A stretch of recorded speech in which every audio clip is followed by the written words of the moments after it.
Your recent book, Quantum Healing, is filled with the mystery, wonder, and hope of men and women who have experienced seemingly miraculous recoveries from cancer and other serious illnesses. As a respected New England endocrinologist, educated in Western medical methods, you began your real search for answers when you saw patients in your own practice completely recover after being given, by responsible estimates, only months to live. How do you approach serious cases such as cancer, heart disease, and AIDS? Well, the way I approach anybody else, I look at not so much the disease, but the person who has the disease. It's all right to know what the disease is. In fact, it's important to know what the disease is. Much more important to know this person who has the disease. A person is the end product of all their experiences. I would say they're the end product or metabolic end product of all their experiences. Experiences are through the five senses of sound, touch, taste, smell, sight, etc. These literally shape the texture, the rhythm, the form of our mind. And our mind ultimately projects itself as the body. We have the most exquisite pharmacy in the body that makes all kinds of drugs. Yes. Tranquilizers, antibiotics, anti-cancer drugs, yes. Heart pills, antihypertensives, you name it, the body makes it. Makes it at the right time, precise dosage, for the right target organ, no side effects, it's free, and all the instructions are in the packaging. So what I do with my patients is activate and amplify their own healing response. You say miraculous recoveries from cancer. Well, really, that's yesterday's miracle. It's today's science. The fact is that all of us are miraculously recovering from cancer every day. We turn over 500 billion cells a day. A small percentage of these are mutations. So we have cancer cells in our body all the time. But the vast majority of us don't get cancer because we make the appropriate drugs inside us. These are called interleukins, interferons, etc. We make them all the time, and we are all the time recovering from cancer because we have cancer cells inside us. Amplify that a little bit, and you have a quotes-unquote miracle. That's yesterday's miracle, it's today's science. You can activate this pharmacy inside through a variety of techniques. And I use transcendental meditation, primordial sound, music therapy, aromatherapy, a form of massage therapy that activates healing substances from the skin. I use group dynamics of consciousness, use herbs to activate the pharmacy inside, understand people as psychophysiological entities, modulate their diet so that it's appropriate for their body type, restore their biological rhythms. There's a wide variety of methods. Mm-hmm. But it is true, we treat patients with heart disease, we can get them off their usual medications and restore, in fact, blood flow to the heart and even reverse it. There's published data on that. It is also true that many cancers do go spontaneously into regressions. You can amplify that. And it is also true that many people have HIV disease, the AIDS virus, but they don't have the expression of the disease. In fact, I have many patients with AIDS who are healthier than most of the people walking down the street. They haven't had a cold in 5 years. The basic premise is that we have a healing system inside us, and it can be amplified through a variety of non-pharmacological, non-materialistic approaches. That's very interesting. Did these people choose their own illness? I would say they didn't choose their own illness, they participated in their illness.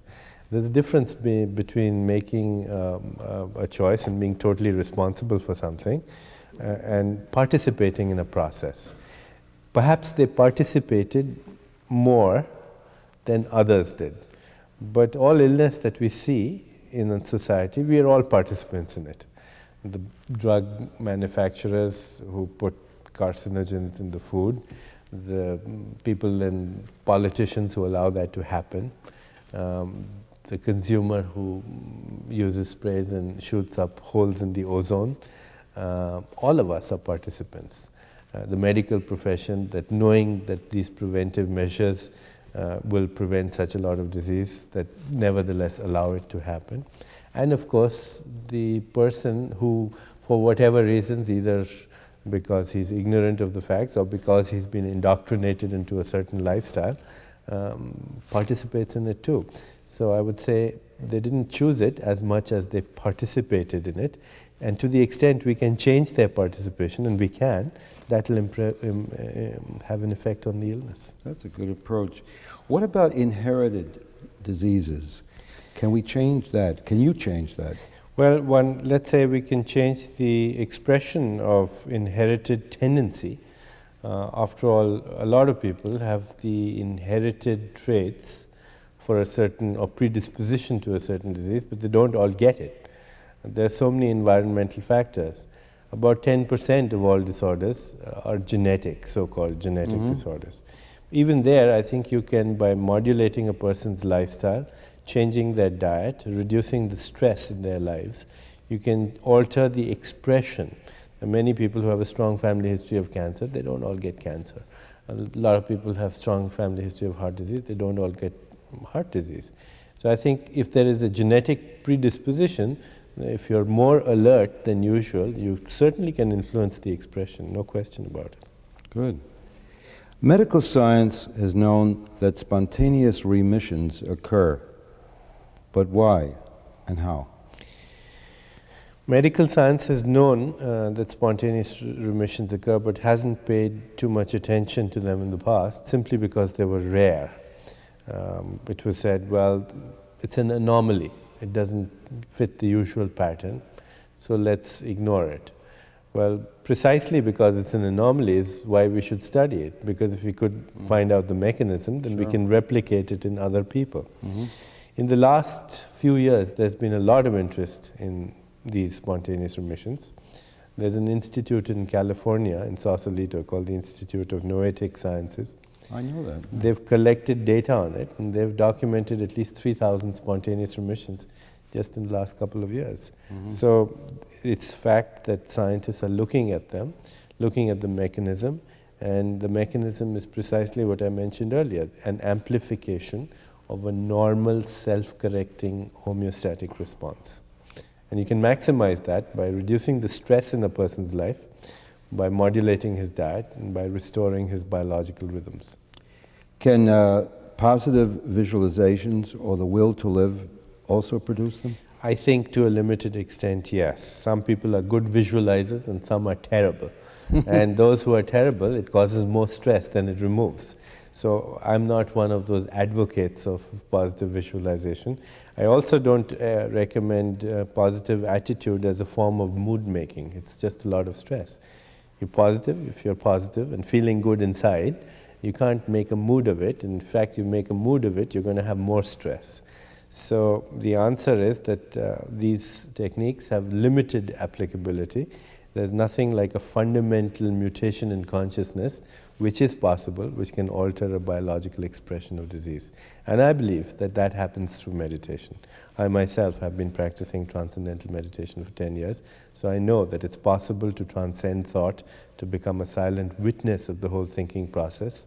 And merely doing that is enough. A quiet mind is more important than a positive mind. It's enough to have a silent mind. And when the mind is silent, then the body is silent, and wonderful things happen. Inner energies wake up spontaneously and bring about miracles without our having to try to make a positive mood. That's a lot of hype, I personally think. Do you get more consistent results that way? I get much more consistent results. I wish they were more consistent.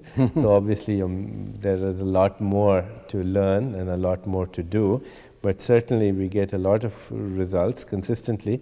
If we stop thinking of disease as a linear cause-effect thing, a disease happens because there's so many things going on in a person's life. And there are relationships, there are his diet, there's the way he lives, what time he wakes up, what kind of work he does. Human being is a composite of millions of experiences, not to mention genetic predisposition and millions of years of evolutionary time.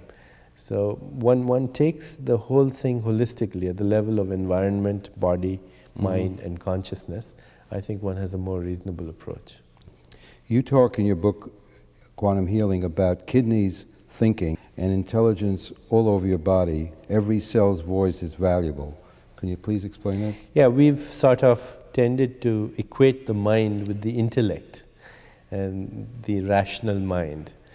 Certainly that's an aspect of mind, but if we define mind or intelligence as know-how, as the ability to respond to a stimulus, or even as the ability to respond with a wide range of choices to one stimulus, or as the ability to self-correct a fault, then of course mind is everywhere. It's not localized to the nervous system. And there's been a lot of research recently that shows that in fact thoughts have chemical equivalents that are called neuropeptides, and these peptides are not confined to brain cells, they're in all the cells of our body. Right. So we have a thinking body, and it turns out it's part of the thinking universe. You returned to your native India in the mid-80s to explore Ayurveda, humanity's most ancient healing tradition. How did you combine that knowledge with current Western medical research, neuroscience, and physics, and come up with quantum healing? Well, I already had a good background in physics and neuroscience and endocrinology, which is my field, and endocrinology is one of those fields which interfaces, mind with matter. Here are these wonderful chemicals that have energy soup on the one side and material soup on the other side, and so the endocrine system literally interfaces both mind and matter. I had that background, and when I returned to India and discovered Ayurveda, I found that in fact the knowledge in Ayurveda was already there as an experiential set of exercises that allowed you to experience both the mind and the body as aspects of your own consciousness. That in fact mind and body are inseparably one in every aspect of our physiology, in every aspect of the universe. They're two sides of the same coin. Is the basis of Ayurveda that its methods imitate nature, divorced from technology, based on wisdom? There's a difference between information, knowledge, and wisdom, and I think I'm glad you point that out. Information is sort of random and chaotic. It's still, there is some technical know-how there, but it's random and chaotic. Knowledge is more complete. It gives us more the ability to solve a certain solution, but it ignores the total picture. Wisdom is knowledge in the context of the whole. So when you isolate a certain drug, for example, an active ingredient out of a plant, Ayurveda would say that's like taking the intelligence, the knowledge out, but leaving the wisdom behind. And when you use the whole plant, for example, then you maximize its therapeutic to toxic potential or ratio, because the so-called non-active ingredients are also bioactive in that they minimize toxicity and enhance the healing. Ayurveda looks at the human being as a microcosm of the whole universe. In fact, there's a very beautiful expression: as is the atom, so is the universe. As is the human body, so is the cosmic body. As is the human mind, so is the cosmic mind. And that the inner intelligence of the body is the ultimate and supreme genius. It mirrors the wisdom of the universe. If we could match this intelligence with the universe, then we would see that we are a balanced ecology that literally mirrors the ecology of the planet. Yeah. On the other hand, I think you've also said that doctors don't normally help nature. You might almost say that they strangle nature. Well, there's an old expression in medicine, I'm sure you've heard of it: nature cures and the doctor sends the bill. The fact is that most of the illnesses that people have, 80% of the illnesses are self-limiting. In fact, 80% of all the diseases or drugs that we use for common diseases are quotes unquote optional or marginal, which means if we didn't do a thing, wouldn't make a bit of a difference except save you some money and side effects. Sure. So I think a good doctor who understands that would be much more selective in the use of his drugs. And if anything, he would strive to activate the patient's own healing responses so that the process would be much more natural. Most of the drugs we have are in any case symptomatic. They treat symptoms, or at best they interfere with the mechanism of disease. The mechanism of disease is not the cause of disease or the origin of disease. Mm-hmm. Yeah.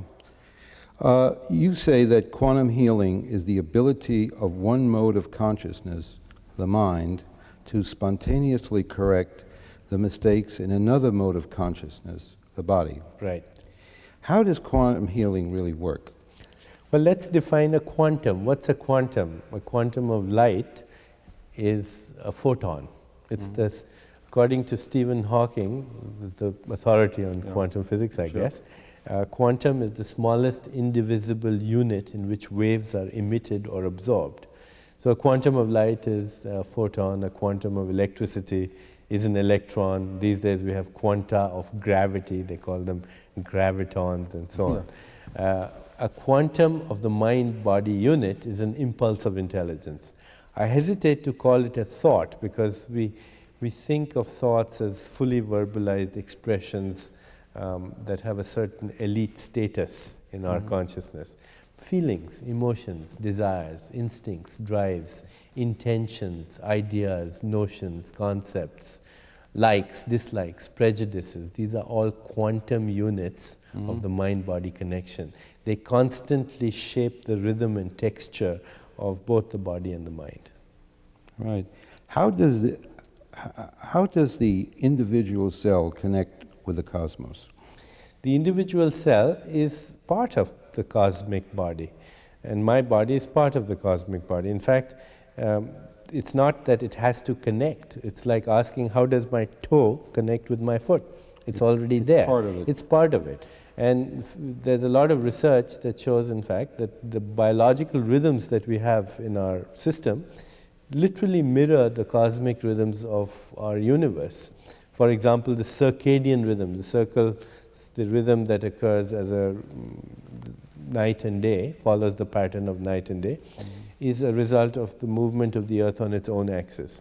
Now this causes the body to undergo dramatic and intense transformations in a 24-hour period. Not just the human body, but anything. You give an animal a certain dose of radiation at 6 o'clock in the morning, it may kill him. You give the same dose of radiation at 6 in the evening, it has a beneficial effect because it's not the same body at 6, and because it's following the patterns of the universe. So too, as the earth moves around the sun, there are seasonal changes that bring about changes in our body. So you fall in love in spring or get depressed in winter. There's a biological effect there that's going on. The lunar month, which is a result of the gravitational effects of the sun and the moon, and the movement of the earth, moon and sun in relationship to each other, causes rhythmic changes in the body. So do the tides, because there's an ocean inside us which is the same as the primordial ocean outside us. We came from it. So the fact is that the human cell is in fact a mirror in every aspect of it.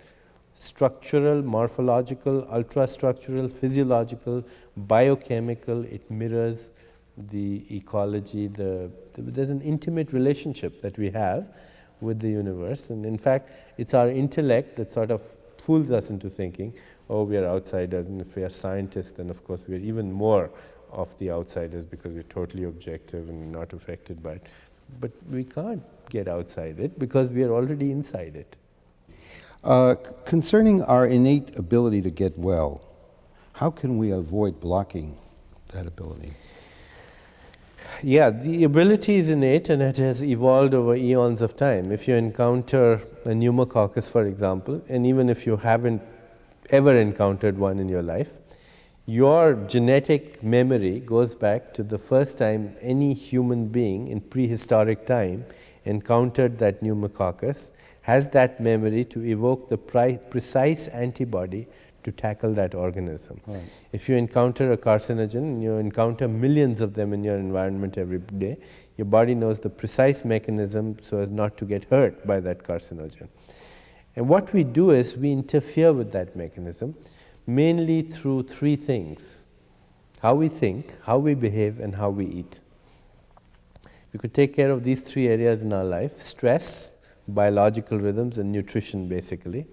Then I think we could avoid 80 to 90% of all illness. Yeah, that sounds good. How can happiness or the inner state of bliss help us prevent or cure disease? Well, the fact is that all human endeavor, no matter what it is there because we think it'll bring us happiness. You make money, you seek power, you seek fame, possessions, love, compliments, whatever. You do it because you think it'll make you happy. So we might say that happiness is the goal of all goals. Mm-hmm. Why not go for happiness in the first place? We have the idea that things will give us happiness. Ultimately, happiness is a result of a state of fulfillment in our nervous system. And I personally think that our happiness is our ground state. We go to objects and refer to them in order to get that experience of fulfillment. But once we learn that the only way to actually have complete power over anything in the universe is to be self-referral, not to identify with situations, circumstances, people, or things, that comes about, by the way, as a natural process of transcending, of meditation, then spontaneously we experience our inner bliss. And I think there is a distinction between happiness and bliss, and I'm glad you mentioned that. Happiness is usually for a reason. Somebody says something nice to you, or you win the lottery, or you get a new job. Bliss is without reasons. It's just the sheer joy of being alive in this universe, which has sun, moon, stars, the wind, and you and me. It's like a state of being, perhaps? It's the state of being, beyond thought, transcending, yes. Mm-hmm. How does your body type analysis explain predispositions to future diseases? Yeah, I think we all recognize that we are unique individuals. No two people react to the same stimulus the same way. Nevertheless, there are certain tendencies. We know the kind of person, for example, who says, all I have to do is look at food and I gain weight. And the other extreme who says, well, I can eat anything I want, nothing happens. Or you're in one room and there are three different people, and one feels that it's very cold and drafty, another person thinks it's in fact warm, a third person thinks it's humid. They're all responding differently to the same stimulus. We have unique individualities that are operational at all levels: biochemical, physiological, emotional, psychological. So having an idea of this psychophysiological tendency or propensity allows an Ayurvedic physician to tailor the therapy according to a person's body type. And that includes the kind of diet he'll give him. That includes the kind of daily and seasonal routine he'll give him. That includes the kind of medicine he might give him, or the dosage of the medicine that he might give him. So that includes the kinds of music or sounds he might recommend, or colors he may recommend, or even things like aroma and massage that he may recommend. And therefore, this idea of psychophysiological body typing, of profiling you as a unique individual, is one that gets a lot of importance in Ayurveda. It allows us to tailor therapy very uniquely and specifically to you. As I said earlier, it's important to know what disease you have, but it's more important to know who has the disease. But can we change our body types? No, we can't change our body types. What we can do is restore the balance in our body types, and that is more than enough.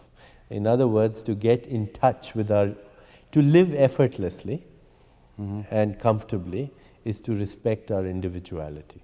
And we can do that by understanding our body type. So, can we really avoid sickness and attain health? I definitely believe so, otherwise I wouldn't be here. Okay. I think health is a state of positive well-being, not just the absence of sickness. And that positive state of well-being extends to all levels: physical, emotional, psychological, spiritual. It's the harmonious interaction of all the elements and forces that make us who we are. And I think it's not only achievable, I think it's our ground state. If anything, the fall from grace, the popular expression, is that we lost the memory of health. Once you restore the memory of health, there's no going back. It's like a child that's born can't return to the womb. Well, that's a good message. Can you really heal any and all diseases with awareness and control of the invisible patterns that steer the body? I think we should say we can alter the expression of any and all disease.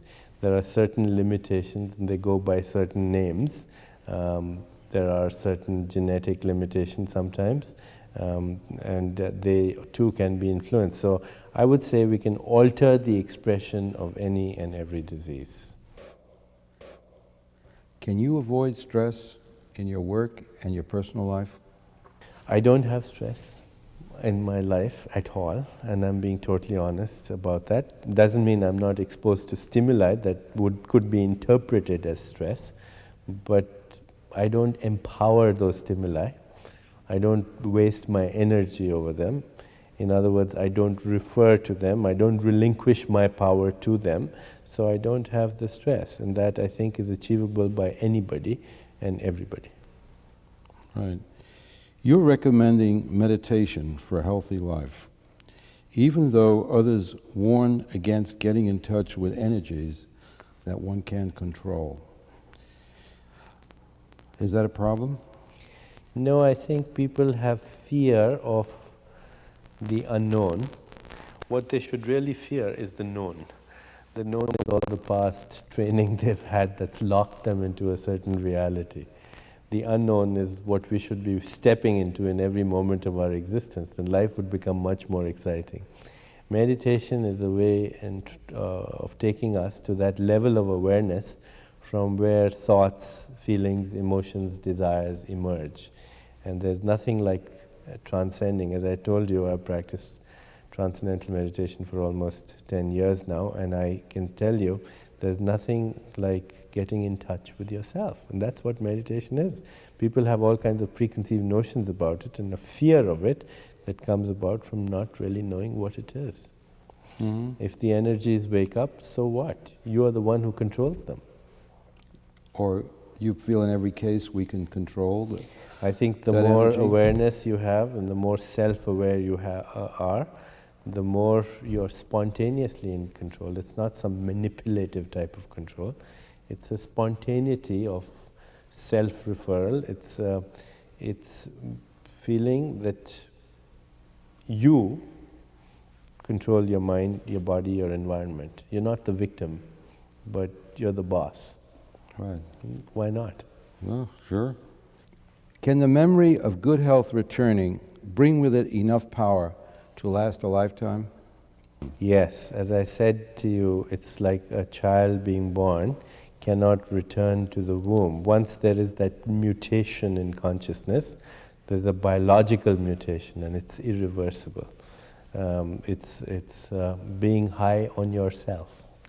Yeah, but that memory of good health is something that we somehow put away. We don't carry it with us all We the don't time. carry it with us because our mind is object referral. It refers constantly to objects in the environment and it identifies with them. If we can make a certain perceptual shift where instead of object referral we become self-referral, then there's spontaneity of that memory, not just as an intellectual exercise, but as an experiential knowingness that you're grounded in every moment of your life, even dream and sleep. You say that the body is a three-dimensional physical picture of our thoughts. Yes, as I again mentioned earlier, thoughts are impulses of intelligence that arise from the ocean of consciousness and then in fact manifest themselves on a material level as these chemicals, these neuropeptides. Neuropeptide is not a good word because they're not confined to the brain, they're everywhere. So every time, let's say you have the experience of fear in a dark alley, that experience of fear takes physical shape in the form of adrenaline, spurting not only from your adrenal gland but from every cell in your body. If you have the experience of exhilaration, then that exhilaration takes physical form as interleukin, interferon, which are very powerful anti-cancer drugs, by the way. You make tons of them when you feel exhilarated. If you feel tranquil, then that tranquility takes physical form as the generation of a Valium-like substance in your body. So all impulses of intelligence, which are fluctuations in consciousness, which express themselves as thought, feeling, desire, emotion, in fact structure the body, and the body is that three-dimensional projection. There's an ancient saying in Ayurveda, I interact with myself and experience myself subjectively as the mind. I interact with myself, experience myself objectively as my body. But it's nothing other than myself. That's all there is. My body is me, and my mind is me, and in fact, it's my own creation. That's very good. There's another beautiful saying. It says, if you want to know the condition of your mind in the past, examine your body now. If you want to know what your body will look like in the future, examine your mind now. How does the future for medical science look? I think the future is going to be very exciting. On the one hand, we're going to see an explosion in technology, which will make diagnostic procedures even more precise than they are today. But on the other hand, we'll become much more cost conscious, so we'll use them more sparingly and hopefully without the side effects that we get when we use them injudiciously. I think medical technology will advance to the extent where in fact we can handle any kind of acute emergency, and I think that's a great boon. On the other hand, I will see that for most of the chronic diseases and most of the ills that humanity is plagued by, we will not depend on technology. We will depend on the innate healing powers of the individual. And the future patient will be one who's adept at becoming his own healer. First of all, with an emphasis on prevention, and secondly, should that for some reason not be effective, to evoke the healing response from within, to activate this internal pharmacy, which is more exquisite than any multinational company can come up with. Very good.